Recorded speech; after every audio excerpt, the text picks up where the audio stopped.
Come back, Ariza, come back. Water come to my pet. Come back, Ariza, come back. Water come to my pet. So everywhere I'm away from razor, the water comes to my pet. Everywhere I'm away from razor, the water comes to my pet. Hello, it's the story of the bell of ATRI.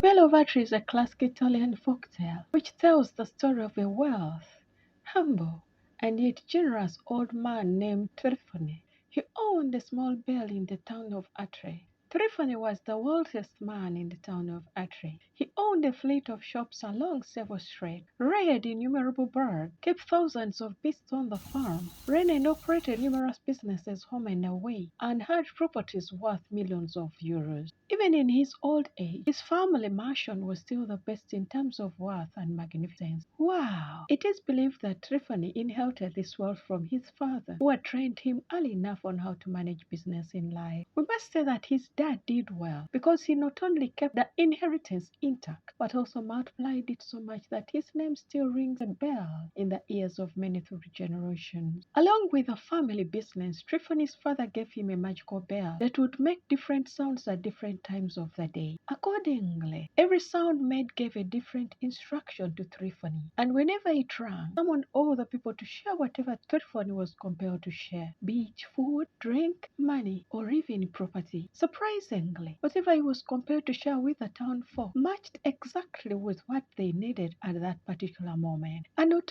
only that, but the more people he shared with, the more his wealth grew. Luck and struggle became a thing of the past in the town of Atri, because everything one needed would be met at any one time. Ultimately, with this satisfaction, the town's folks became very productive, and within a few years their growth became enviable news to all the surrounding territories. People started flocking to Atri in huge numbers from near and far to obtain what they term a better life. But as it were, greed and selfishness are at the center of every evil activity that men and women find themselves engaged in. As many sought to share in the wealth of Atri, a group of rich and selfish men from the neighboring town devised ways of stealing the magical bell. By pretending to pay tribute to Trifone's generosity, they tricked him into letting him borrow them the bell for a festival, promising to return it afterward. Knowing that they were a bunch of greedy men who desired everything for themselves at the expense of others, Trifone allowed himself to be taken for a ride because he knew that their evil schemes would not last. So once they had the bell in their possession, they refused to give it back. As days passed, the people of Atri, alongside all the migrants, noticed the absence of the bell and wondered why Trifone was not generously meeting their needs anymore. Life in Atri started to change.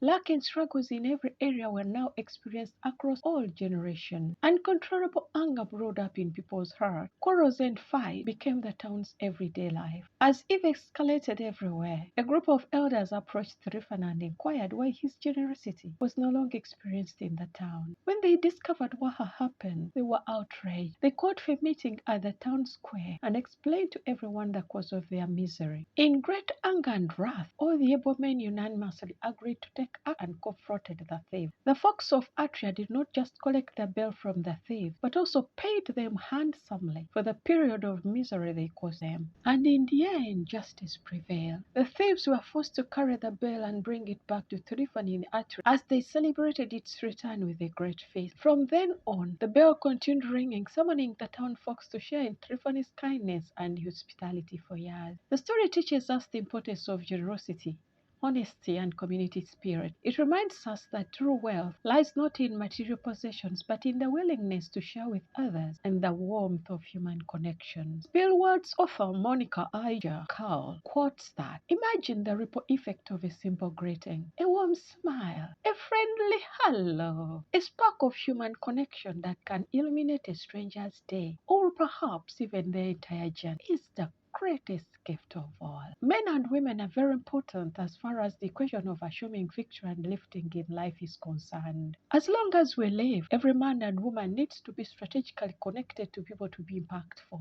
The distance between a man and his next level of advancement has been socially estimated to be equivalent to a connection with 4 other people at any one time in life. This is explained by the fact that human relationships fall into 3 categories: general, seasonal, and covenant or destiny relationships. And that for any man to live excellently, he must understand and make proper use of the dynamics of each of these categories. One major component, though, that any man or woman should never miss out is the fact that each of these categories is defined by the time he has to spend with the individuals there. If he learns this, he can understand how to maximize both his contribution and benefits in each depending on how long they have to stay. With this knowledge, he'll also be able to maximally apportionate time, space, resources, and value profitably. Ultimately, a man with this understanding will also be prepared emotionally to avoid separation anxiety associated with such detachment. The truth is that we need people. No man is an island, as poet John Donne famously wrote. And when we surround ourselves with great people, we are much more likely to do great things. Association is so important to the way we think and act. I do not know about you, but I love to surround myself with amazing people who are in the pursuit of worthwhile dreams and goals most of the time. The grandest key to attracting and benefiting from amazing people in life lies in your ability to satisfy their highest psychological need of feeling loved,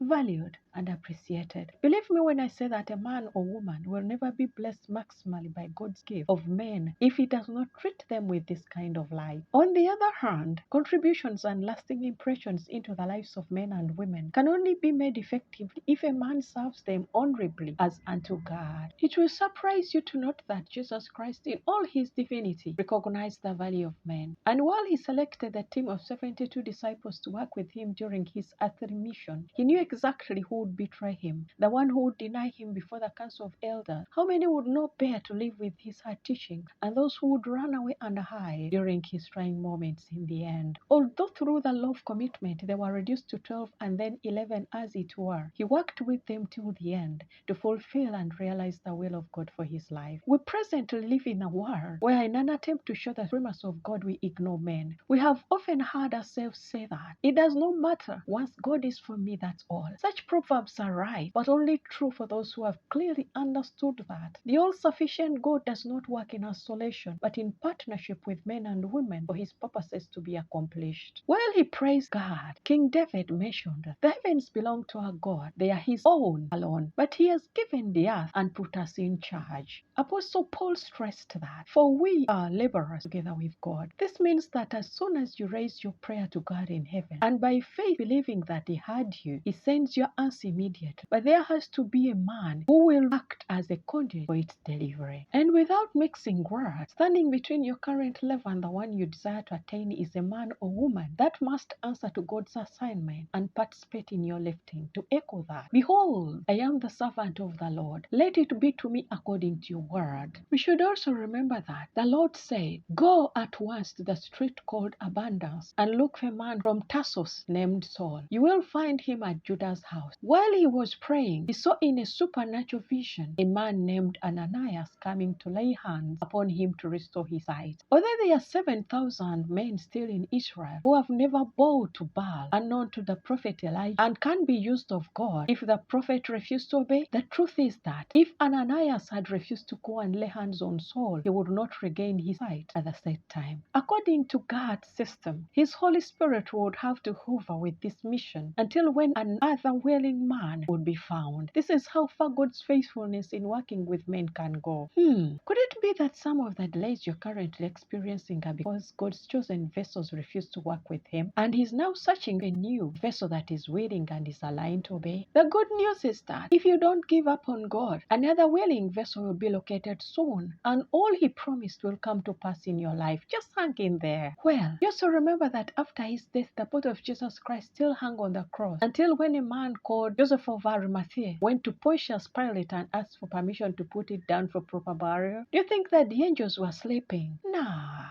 Not at all, but none would interfere in the domain of men. Alternatively, when God wanted to rescue Israel from captivity in Egypt, what did he do? He went into the desert of Midian to look for Moses, whom he sent on this mission. What about when he wanted to avert the evil scheme that Haman had hatched against Israel in Susa? He raised a virgin Hebrew girl named Hadassah to become queen to King Ahasuerus in place of Haman's evil accomplice Vashti. Time and words will fail me while trying to recount the numerous events during which God has worked with men to lift men. I believe that none of us can stand boldly and say that he has been his self-made billionaire. I know that this phrase is one of the trending lies in today's world, in which we forget that from the day mother conceived this baby in her womb, she has already contributed greatly to this his rising today. Surprisingly, as humans keep ignoring the gift and rewards of men that God graciously gives, Satan knows the importance of men in carrying out his evil agenda and does not waste any that he finds. Oh, have you quickly forgotten how he convinced Eve to disobey God and her husband Adam too? Isn't this the reason we were alienated from God's presence in the Garden of Eden? Had it not been for the lamb that was slain before the foundations were laid, where would we be? Meanwhile, as we strive to relate and live in peace with all men and women, special attention should be paid to the following categories of people.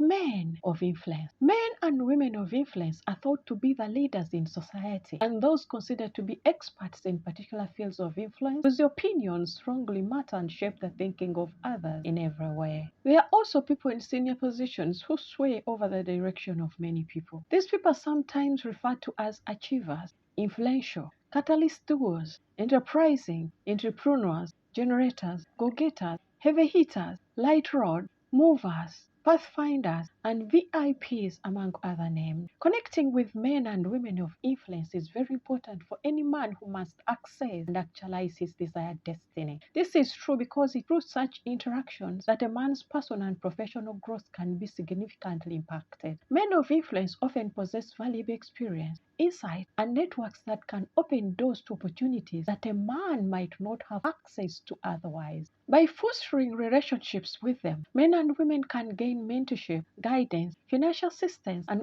all kinds of support to navigate the unending challenges of life, accelerate progress, and broaden perspective. There are so many moments in life where acquaintance with men and women of influence will lead to advantageous collaborations, partnerships, and referrals to enhance careers and assist in achieving goals and realizing dreams more effectively. Can anyone fathom what would have happened to the Jews in Susa if Hadassah had not married King Ahasuerus? It would be bloody, because according to record, the king promoted Haman and gave him a place of honor more important than any of the leaders. All the king's leaders at the king's gate would bow down and give honor to Haman. This is what the king commanded them to do. But Mordecai refused to bow down or give honor to Haman. Then the king's leaders at the gate asked Mordecai, "Why don't you obey the king's command to bow down at Haman?" So they told Haman about it. Mordecai had told them that he was a Jew. When Haman saw that Mordecai refused to bow down to him or give him honor, he was very angry. Haman had learned that Mordecai was a Jew, but he was not satisfied to kill only Mordecai. He also wanted to find a way to destroy all Mordecai's people, the Jews in all Ahasuerus' kingdom. Then Haman came to King Ahasuerus and said, "King Ahasuerus, there is a certain group of people scattered among our people in all the provinces of your kingdom. They keep themselves separate from other people. Their customs are different from those of all other people, and they do not obey the king's laws. It is not right for the king to allow them to live in the kingdom. If it pleases you, king, I have a suggestion. Give a command to destroy these people." Oh my God. Sorry, it's about time. Please follow me next time in part 2 of the same story. Motivating, inspiring, and well-seasoned life-changing stories are always and only on Vicky's Grandma Table. Surely be present next time for yet another inspiring story.